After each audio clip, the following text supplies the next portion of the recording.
तो गहरे ध्यान में जाने से पहले विचारों को बदलो। ओशो क्यों कहते थे कि तुम्हें अपना माइंडसेट चेंज करने की जरूरत है जिससे पहले कि तुम डीप मेडिटेशन में उतरो। ओशो एक कहानी सुनाते हैं कि उनके पास उनका एक स्टूडेंट आया, बहुत कुछ सीखना चाहता था और उन्होंने उसको डीप मेडिटेशन की अलग अलग प्रैक्टिसेस करवाई। तो इतने गहरे ध्यान में उतर गया। एक दिन वो बस में जा रहा था तो उस बस में सामने एक इंसान बैठा था। बस बहुत धक्के खा रही थी, बस बहुत उबड़ खाबड़ जगहों से जा रही थी। उस इंसान ने सोचा कि कहीं ऐसा ना हो ये इंसान एकदम पतली सी जगह पे बैठा है, एक सीट के किनारे पे, कहीं ऐसा ना हो कि ये इंसान गिर जाए। और जैसे ही उसने सोचा कि ये इंसान गिर जाए वैसे ही वो इंसान गिर गया। उसने कहा कि हो सकता है ये एक इत्तेफाक हो, एक कोइंसिडेंस हो। मेरी विचार उसको कैसे इफेक्ट कर सकती है, इतने स्ट्रॉन्ग विचार थोड़ी है मेरे कि मैं उसको कंट्रोल कर लूँ। दूसरी बार हुआ तो दूसरी बार उसने सोचा कि अब ये जो महिला बैठी है या शायद एक आदमी था वो ना गिर जाए, क्योंकि वो एक सीट के छोटे से हिस्से में था बैठा। जैसे उसने सोचा बस एक उबड़ खाबड़ रास्ते में गई और वापस वहां पे एक आदमी अपनी सीट से उछल गया। अब उसको थोड़ा सा यकीन होने लग गया कि मेरे विचार से ये क्या हो रहा है। मैं पहली बार इतना गहरा ध्यान करने के बाद मैं बाहर जा रहा हूँ और मैं जो सोच रहा हूँ वही हो रहा है, ऐसा कैसे हो रहा है। वो थोड़ा डाउट में हो गया, उसकी चिंताएं बढ़ने लग गई। उसने कहा अब तो मुझे एक्सपेरिमेंट करना ही पड़ेगा, अब तो मुझे प्रयोग करना ही पड़ेगा। अब की बार उसने क्या किया, एक मोटा सा आदमी जो सीट के बीचों बीच बैठा था, जो बहुत सारे लोगों के बीच में फंसा हुआ था, उसने कहा कि मैं इसके ऊपर एक्सपेरिमेंट करके देखता हूँ, क्योंकि कहीं से भी कोई भी प्रोबेबिलिटी नहीं है कि ये इंसान गिर जाए। ये फंसा हुआ है और ये मोटा भी है, पूरा जकड़ा हुआ है। उसने सोचा और जैसे ही बस जाने लगी एक उबड़ खाबड़ रास्ते में, इसने कहा कि कहीं उबड़ खाबड़ रास्ते से ये ना गिर जाए, और वही हुआ, वो गिर गया। अब तो वो बौखला गया, वो गया भागा भागा ओशो के पास। ओशो को कहा कि ये बात है, क्या ये सच में है, मेरे से हो रहा है, मैं करवा रहा हूँ, या फिर ये मात्र एक इत्तेफाक है। अब ओशो ने समझ लिया कि क्या हो रहा है। ओशो को समझ में आ गया था कि कोई इत्तेफाक नहीं है, ये कोई कोइंसिडेंस नहीं है, ये सब उसके सोच की ही वजह से हो रहा है। उसका ध्यान इतना गहरा हो गया है कि अब वो जो भी सोच रहा है वो चीज़ें अगर वैसी उसको कंडीशंस मिल रही है, वैसी उसको अपॉर्चुनिटीज मिल रही है, तो उसके विचार और वैसी अप्रोप्रिएट कंडीशंस मिलके वो चीज़ें होती जा रही है। पर ओशो ने उसको कहा नहीं कि हाँ जो तुम सोच रहे हो रहा है वैसा ही, क्योंकि अगर ओशो उसको बोल देते तो वो ना तो सामने वाला इंसान जो ओशो का शिष्य था वो इस चीज़ को समझ पाता और ना ही ओशो उसको समझा पाते। ओशो ने कहा नहीं, ये सिर्फ एक इत्तेफाक है, जो होना था वो होना था, तुम्हें ऐसा लग रहा है कि तुम ये सब करवा रहे हो, पर जबकि ये तो होना ही था। और ओशो ने कहा कि तुम एक काम करो, तुम थोड़ा ध्यान और करो, और अब की बार ध्यान में ये चीज ध्यान रखना कि तुम अपनी सोच जो है, सोच अंदर की माइंडसेट है, उसको चेंज करने की कोशिश करो। तो ये ओशो ने अपने एक डिस्कोर्स में बताया था। ओशो इस डिस्कोर्स से ये बताना चाह रहे थे, ये समझाना चाह रहे थे हमको कि गहरे ध्यान में सब उतर सकते हैं, सब, पर गहरे ध्यान से उतरने से पहले हमें अपने विचार को चेंज करने की जरूरत है। क्योंकि जब हम गहरे ध्यान में उतरते हैं तो हमारे सारी ईगो, सारा माइंड, सारी जो भावनाएं हैं, जो हमने एक फेक डिस्टॉर्टेड रियलिटी खुद की बना ली थी, उस हम रियलिटी से दूर होने लग जाते हैं। जो हमने फेक चीज़ें खुद के ऊपर चिपका ली थी उन सब से हम दूर होने लग जाते हैं, और हम जो ऊर्जा हमारे अंदर बह रही है, जो रियलिटी है, हम उसमें कनेक्ट होना स्टार्ट हो जाते हैं। तो जब हम हमारी रियलिटी से होते हैं कनेक्ट, तो वही रियलिटी मेरे अंदर है और वही रियलिटी आसपास बह रही है।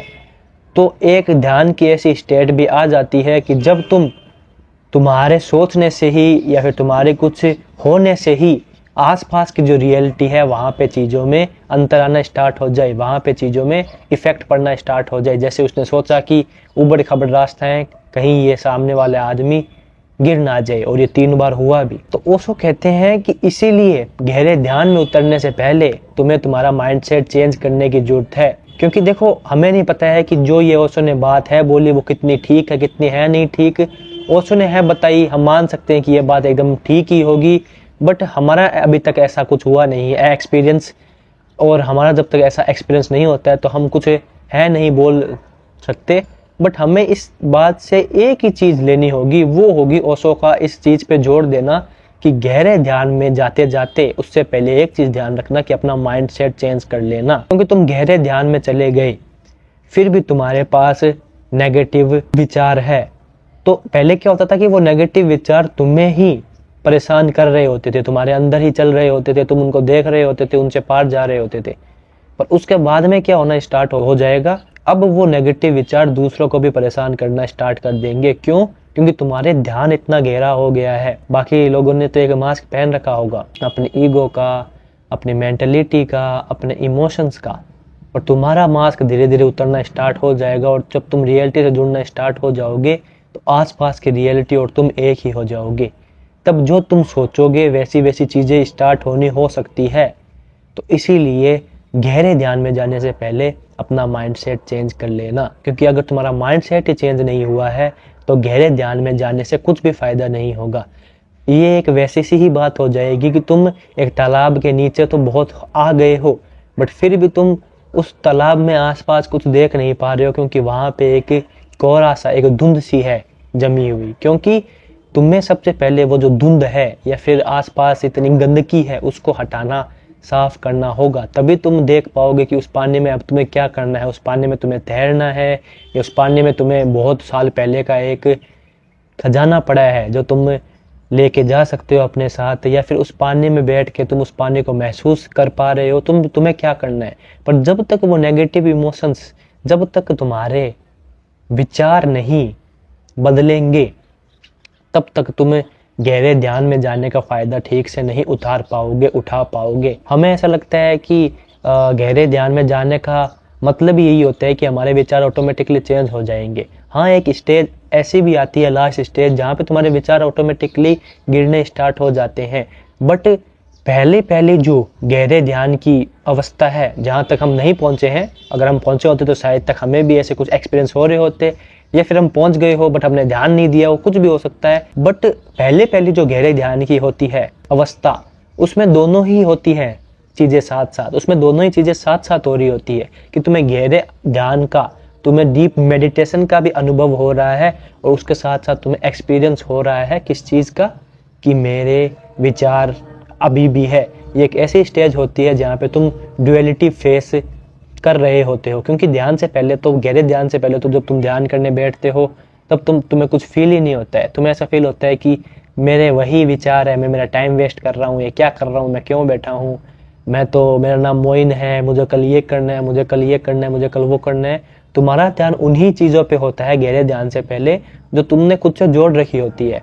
पर जैसे जैसे तुम गहरे ध्यान की पहली अवस्था में जाते हो तो क्या होना स्टार्ट हो जाता है कि तुम अब दो होना स्टार्ट हो जाते हो तो तुम एक ही, पर एक पहले जो तुमने माना हुआ था, जो चीज़ें तुमने खुद से जोड़ी हुई थी, एक वो हो जाता है, और एक हो जाता है रियलिटी। तुम्हें रियलिटी की थोड़ी थोड़ी झलक मिलना स्टार्ट हो जाती है। तो जब तुम्हें रियलिटी की थोड़ी थोड़ी झलक और जो तुमने ऑलरेडी माना हुआ है वो भी है, तो ये जब दोनों चीज़ें साथ में होती है तो यही वो फेस होता है कि आदमी का दिमाग यहाँ पे उलझन से भर जाता है, थोड़ा सा कंफ्यूज हो जाता है कि मैं कौन से साइड हूँ, मैं क्या हूँ।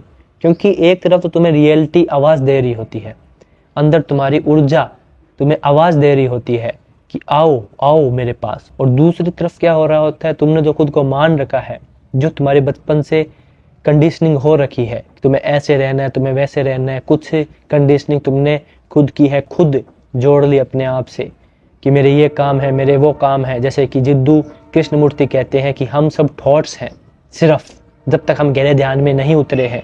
तो वही बात है ये सिंपल सी ओशो की, कि जब तक तुम गहरे ध्यान की अवस्था में और नहीं डूब जाते हो तब तक तुम ये जो थॉट्स है उससे नहीं मुक्ति पा सकते हो। तो उससे पहले तुम्हें कॉन्शियस एफर्ट्स, तुम्हें जानबूझ के ये एफर्ट्स लाने होंगे कि मेरे जो विचार है सबसे पहले मेरा ध्यान उन पे जाए कि मैं उनको कैसे चेंज करूं। क्योंकि गहरे ध्यान में तो मैं जा ही रहा हूँ धीरे धीरे धीरे धीरे धीरे धीरे, पर पहले मैं ये काम कर लेता हूँ कि मेरे जो विचार हैं उनको मैं देखना स्टार्ट कर देता हूँ। यहाँ पे विचारों को दबाने की बात नहीं हो रही है कि तुम अपने विचारों को दबा लो, विचारों को आने मत दो ऊपर, नहीं नहीं नहीं नहीं। यहाँ पे तुम जितना दबाओगे उतना विचार आते हैं। और नहीं ये बात कही जा रही है कि तुम अपने विचारों में खो जाओ, क्योंकि खो जाओगे तो उन्हें तुम देख नहीं पाओगे। दोनों ही नहीं करना है, तुम्हें मध्य मार्ग में उन्हें देखना है।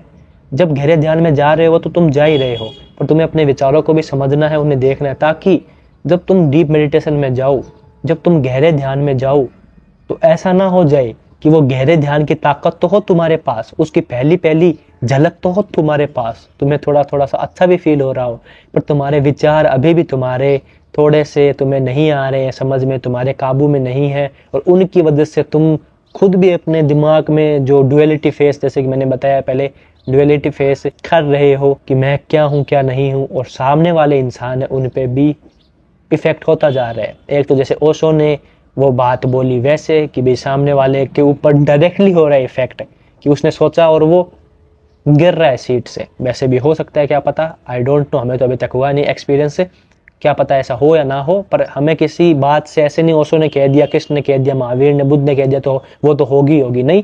सबका अनुभव अलग अलग होता है, सबका एक्सपीरियंस अलग अलग होता है। तुम ध्यान कभी भी इसलिए मत करना कि मुझे वो चीज़ हो जाएगी, एक्सपीरियंस वो मुझे लेना है। अगर तुमने ध्यान को भी एक पाने की चीज़ बना ली कि मुझे ध्यान से ये मिलेगा वो मिलेगा, तो तुमने ध्यान का पॉइंट ही खो दिया। तुम्हें ध्यान में होना है, तुम्हें ध्यान में रहना है, तुम्हें ध्यान से खुद को देखना है।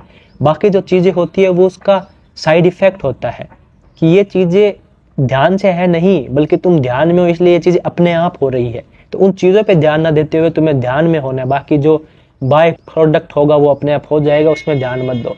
सो मैं क्या कह रहा था कि वो जो चीज़ें हो सकता है तुम लोगों को डायरेक्टली भी इफेक्ट करो, पर इनडायरेक्टली भी तुम लोगों को इफेक्ट कर पाओगे, क्योंकि एक बार तो तुम तो जो तुम्हें रियलिटी की झलक मिल रही है तो तुम उस रियलिटी से जुड़ जाओगे, तो लोगों के साथ तुम अच्छा आओगे पेश, एकदम सॉफ्ट आओगे। और एक बार क्या होगा, वो जो तुम्हारी दूसरा पक्ष है, जो तुमने खुद को माना हुआ है, वो जो चीज़ें हैं, अहंकार, गुस्सा, क्रोध, जब तुम उसमें पूरा डूब जाओगे बिना उसको देखे, तो फिर उन्हीं के साथ, लोगों के साथ तुम अच्छे से पेश नहीं आ पाओगे। और फिर तुम सोचोगे कि यार ध्यान में जाने से पहले तो मैं कितना सही था, मैं कितना अच्छा व्यवहार कर रहा था, पर जबकि वो व्यवहार तुम्हारा था ही नहीं, वो तुमने बस एक मास्क था पहना हुआ जो धीरे धीरे अब उतर रहा है। तो जब गहरे ध्यान की पहले पहले झलक तुम्हें मिलती है तो क्या होता है, वो जो मास्क तुमने था पहना हुआ, जो फेक पर्सनैलिटी जो तुमने थी पहनी हुई, तुम उसको भी चाहते हो कंटिन्यू रखना आगे, और जो रियलिटी तुम्हें आवाज़ दे रही है तो तुम वहाँ पे भी जाना चाह रहे हो, क्योंकि तुम गहरे ध्यान में उतर गए हो। तो जब ये दोनों ही चीज़ें एक साथ हो रही होती है ना, तो आदमी का दिमाग हो जाता है ख़राब, कि मैं सामने वाले के साथ कैसे रिएक्ट करूं, मैं वो फेक जो पर्सोना, फेक पर्सनैलिटी जो मैंने बना रखी थी पहले, मैं मतलब उसका ही यूज़ करूं, या फिर जो गहरे ध्यान की आवाज़ है इसको आने दूं बाहर। तो ये दोनों जो ये जो होती है ना स्टेज, जो दोनों पर्सनैलिटी है तुम्हारी, जिसमें कि रियल तो वही है पर्सनैलिटी जो तुम गहरे ध्यान में जा रहे हो, जो तुम्हें रियलिटी बुला रही, आवाज़ दे रही है, बट फिर भी ये भी है, अभी भी ये भी जो तुम्हारे विचार हैं, जो तुमने खुद को मान रखा है, जो तुम्हारी कंडीशनिंग है, ये भी है ना अभी भी। तो तुम थोड़ा सा कंफ्यूज हो जाते हो कि तुम कौन से वाले हो, तुम क्या हो इन दोनों में से।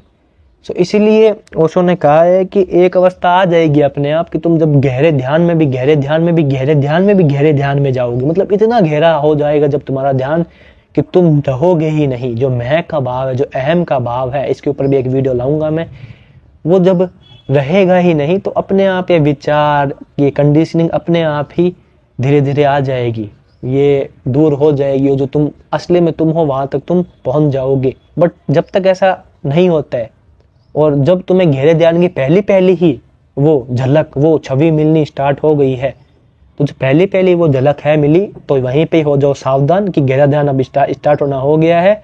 अब मुझे अपने विचार को कॉन्शियसली देख के जागरूकता से उन्हें समझने की जरूरत है, ताकि मैं उन विचारों को बदल पाऊं। जानबूझ के तो मैं नहीं बदल सकूंगा, बट मैं जब उनको देखूंगा, उनको सिर्फ ऑब्जर्व करूंगा, बिना उनसे छेड़छाड़ किए, बिना उनको जज किए, इसके ऊपर भी वीडियो लेके आ जाऊंगा मैं। कैसे, बहुत सारे वीडियोज आते रहेंगे, पर समझने की कोशिश करो कि बिना उनको छेड़े जब उनको मैं देखूंगा, ना उनमें खोऊंगा और ना उनको मैं दबाऊंगा, जब उनको देखूंगा तो धीरे धीरे मुझे उन विचारों की रियलिटी समझ में आनी स्टार्ट हो जाएगी कि ये विचार कहाँ से आ रहे हैं, ये क्यों आ रहे हैं, और धीरे धीरे वो विचार अपने आप कम होते होते अपने आप कम हो जाएंगे। ठीक है, सो ये कोशिश करो कि गहरे ध्यान में उतरने से पहले, एकदम गहरा ध्यान होने से पहले जो विचार आ रहे हैं उनको देखना स्टार्ट कर दो, उनको समझना स्टार्ट कर दो। धीरे धीरे वो अपने आप कम होने स्टार्ट हो जाएंगे, और फिर तुम्हारे पास सिर्फ अच्छे विचार, या फिर जो विचार तुम्हारे लिए अच्छे, तो क्या अच्छा गंदा नहीं, हम विचारों को टेक देना चाहिए,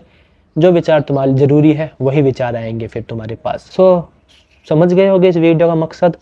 ध्यान में जाओ, मेडिटेशन करो, हर वक्त ध्यान में रहो, जो भी चीज़ कर रहे हो उसमें ध्यान में रहो। बहुत सारी वीडियोस बना चुका हूँ इसके ऊपर भी मैं। पर यह ध्यान रखो कि ध्यान में जाने के साथ साथ जो तुम्हारे हैं विचार, जब तक पूरे गहरे ध्यान में नहीं चले जाते और जब उसको देखा वो बादल चला गया, दूसरा आया चला गया, तो ऐसे करते करते विचार भी जाना स्टार्ट हो जाएंगे और तुम गहरे ध्यान में उतरना स्टार्ट हो जाओगे। गहरे ध्यान में जाने से पहले विचारों को देखो, समझो, वो अपने आप कम होंगे और वो बदल जाएंगे। मैं मिलता हूँ अगले वीडियो में, तब तक के लिए मस्त रहो, व्यस्त रहो, ऐसे देखते रहो, मजे में रहो, ध्यान में जाते रहो और जागरूकता में रहो और प्यार फैलाते रहो। बाय।